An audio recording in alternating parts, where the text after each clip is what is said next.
All right, welcome to part three of the P. Diddy Dawn case. If you have not been with us for the previous two, go back to those. You might want to stop this one and start at the first one and start up off the top, or listen to them in whatever order you want. We have covered the first eight factual allegations. The first three were covered in part one. Part two covers four through eight. And now we are moving on to number nine. The last piece was a lot, y'all, of just sexual allegations against Dawn herself and others, and some including young girls.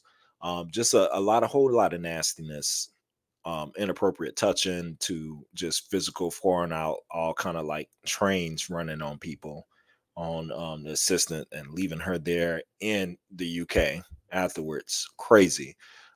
Just a lot of money still issues going on there, and just a lot of threats. It was loaded with a bunch of different things. So let's go ahead and pick it back up. And we're going on with number nine. There are 10, I believe it's a total of 10 factual allegations that are here. And so we're here on number nine. Mr. Combs assaults and falsely imprisons Miss Richard. In or around December 2010, Diddy Dirty Money was preparing for an upcoming performance on Saturday Night Live. As usual, rehearsals lasted for 4 days without the opportunity to eat or rest. That's consistent. And the rehearsal schedule was unpredictable. After waiting all day for Mr. Combs to call or send a car, Miss Richards received a phone call from Mr. Combs demanding, "Where the F are you bitches? You bitches don't want this. Y'all don't deserve to have someone pick you up. Get a cab." Miss Richard and Miss Harper immediately took a taxi to Sir Studios at 520 West 25th Street, New York, New York. Anxious because Mr. Combs sounded enraged. Upon their arrival at Sir Studios, Mr. Combs and Harvey Pierre were waiting outside for them in the lobby. Mr. Combs screamed obscenities at them.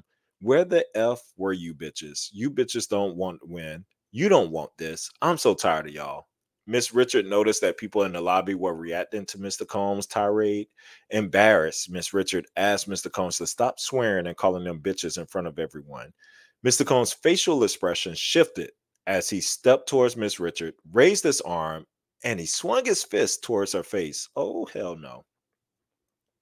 Believing that Mr. Combs was going to hit her, Miss Richard braced for the impact. Before Mr. Combs could strike her, Mr. Combs' bodyguard grabbed her, escorted her out of the studio, and forced her into the Bad Boy Records Bentley that was parked outside. Miss Harper ran after Miss Richard, and Mr. Combs' bodyguard closed and locked the Bentley's door with both women inside. Inside the vehicle, Miss Richard realized that there was no interior door handles, and they were locked inside with no way to escape. Miss Richard's belongings were in the studio, but she was able to call her father from Miss Harper's cell phone. Miss Richard relayed to her father what had happened and that she needed help. Oh, that's what I'm talking about. I was like, you gotta have somebody you could call on. Come on, Pops. And that she needed help and feared that she would go missing. Moments later, Mr. Combs' bodyguard removed only Miss Harper from the Bentley, leaving Miss Richard locked in the car alone for over 2 hours. Miss Richard screamed as loudly as she could, but no one responded. It was late evening in the wintertime. The windows were heavily tinted, and the interior of the car was dark, except for faint interior lights. Miss Richards' belongings and winter coat were in the studio, while the ignition was off and there was no heat.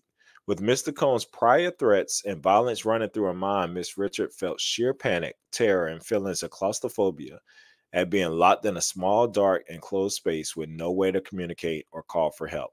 She began to feel cold and fear for her life, not knowing when or if she would be released. Miss Richards' father drove to New York from Baltimore. Wow. Arrived at the studio approximately 2 hours later. Only after her father arrived and demanded to see her did Mr. Pierre order Mr. Combs' bodyguard to release Miss Richard from the vehicle. Mr. Pierre ushered Miss Richards' father between several rooms at Sir Studios, where he waited for approximately 2 hours before being able to confront Mr. Combs. Once Mr. Richard's father expressed that he intended to contact police, Mr. Combs warned him, think about your family and think about your daughter's career.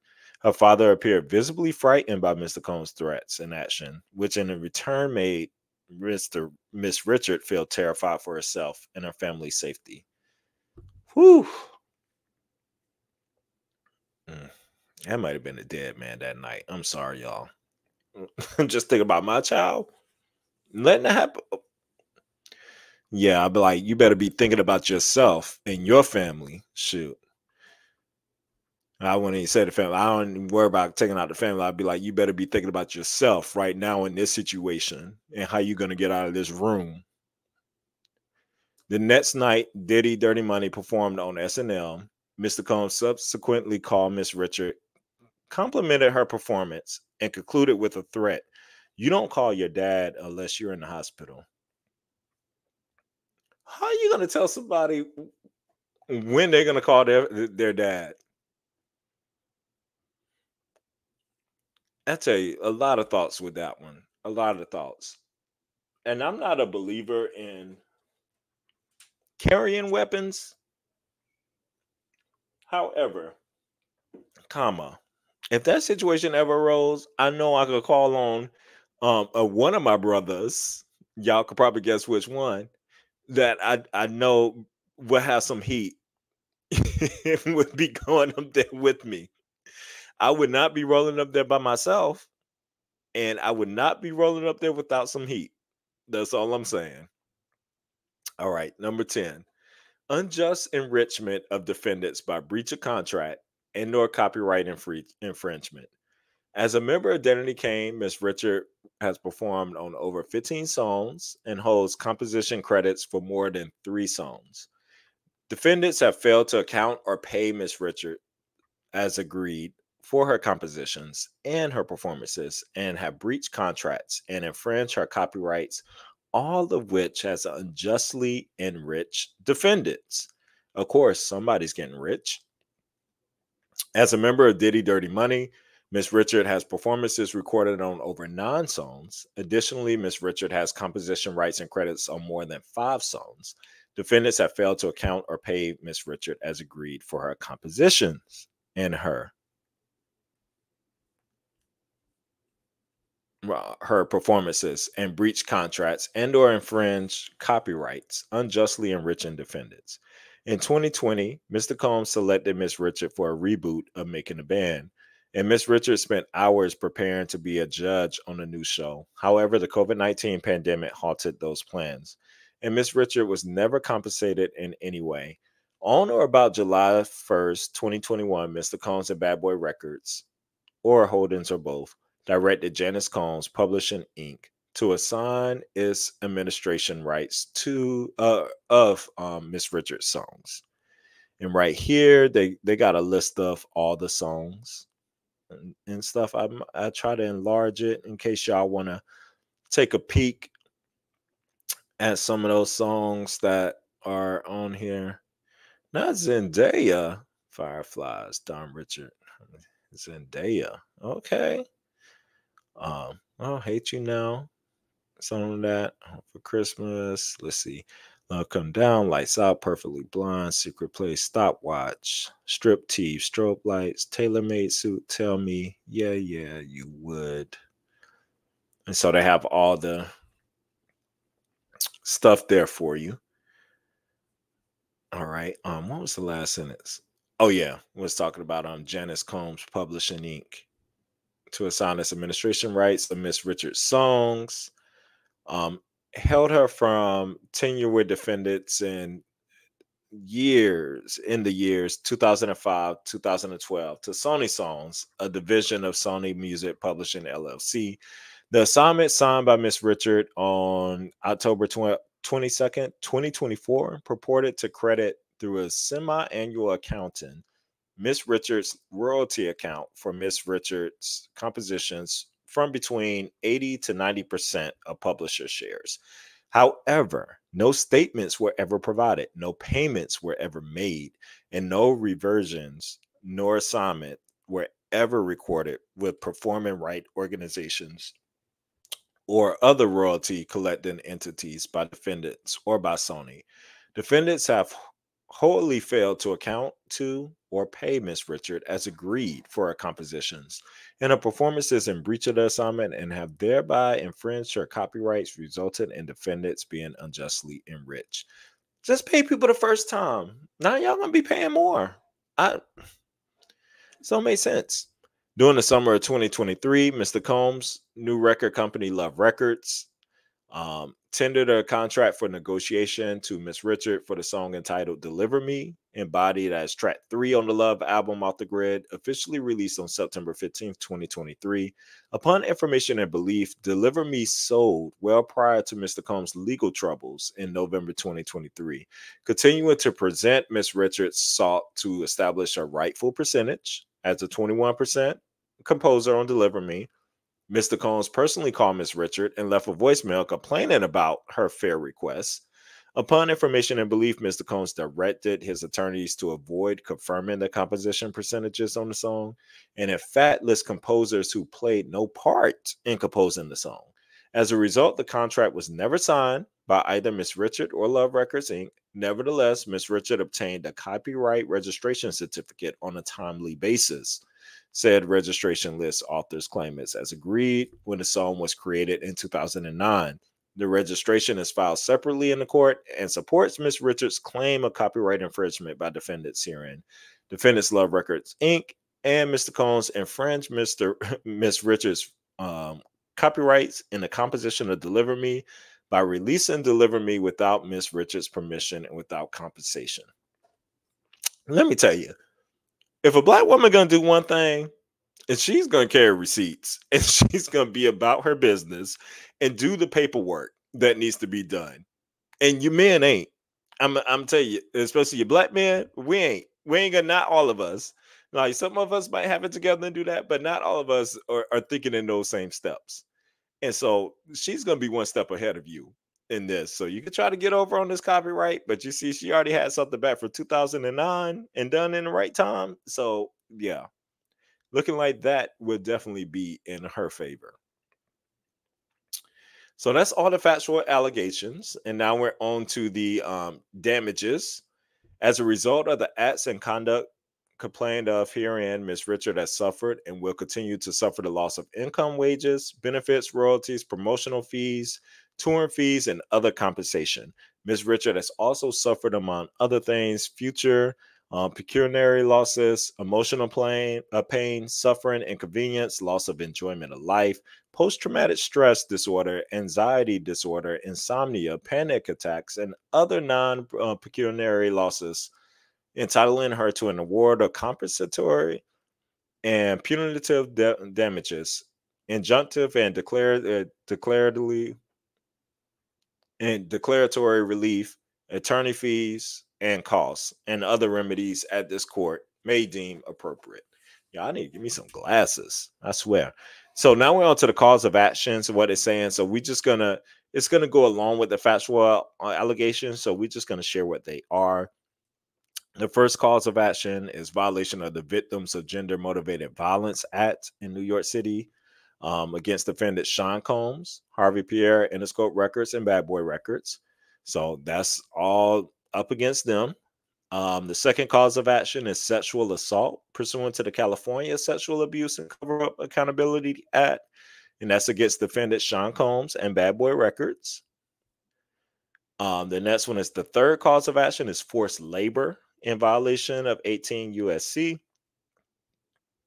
Excuse me. Against defendant Sean Combs, Bad Boy Records, and UMG Interscope, Geffen, and A&M. Yes, all that labor stuff documented. Fourth cause of action, violation of New York services for victims of human trafficking. She did hint around to that stuff. That's against Sean Combs and Bad Boy Records, of like the people being busted in and definitely not that seem underage. Sex trafficking. Fifth cause of action, sex trafficking under 18 USC. So that goes. Wait, the first one, what's the difference? So violation, victims of human tracking and then sex tracking. Interesting. All right. But yeah, if you're doing that sex trafficking, just get them however many lawsuits you need to put down. Violation, sixth cause of action is violation of the California Tracking Victims Protection Act.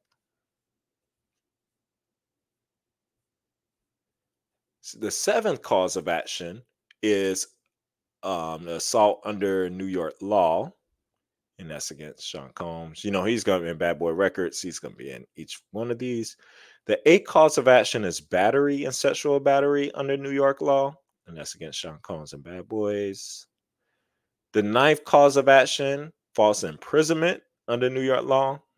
Now that story, that one, the one locking her in the car, whew, for a couple of hours with no heat.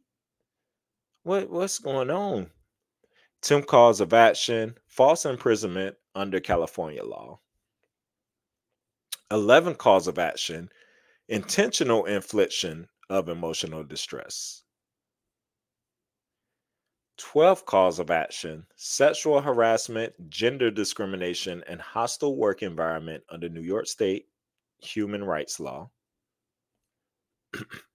13th cause of action, sexual harassment, gender discrimination, hostile work environment under New York City human rights law. 14th cause of action, retaliation and violation of New York State human rights law. And also a code from California there. 15th cause of action, hostile work environment and violation of California government code. 16th cause of action, gender discrimination and violation of California government code. 17th cause of action, violation of right of publicity under New York civil rights law. Let's see, that one was regarding, oh yes, with all the performances and with all the Ciroc stuff going on, that publicity, yeah, that's right. And she was robbed of money, the monies there in that situation. The 18th cause of action is copyright infringement. She gonna get y'all on that one. 19th cause of action is breach of contract. Seem to be a lot of that.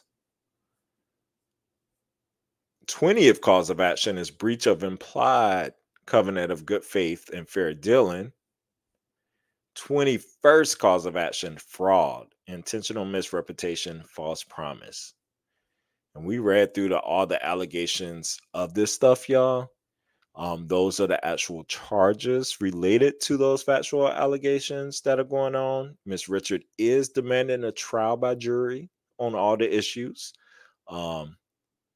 This was dated September 10th, 2024. You see his sign there. Some stuff going on. Some stuff going on here. So that is the reading of the P. Diddy Dawn court case. So now you got all the information. I hope you learned some things.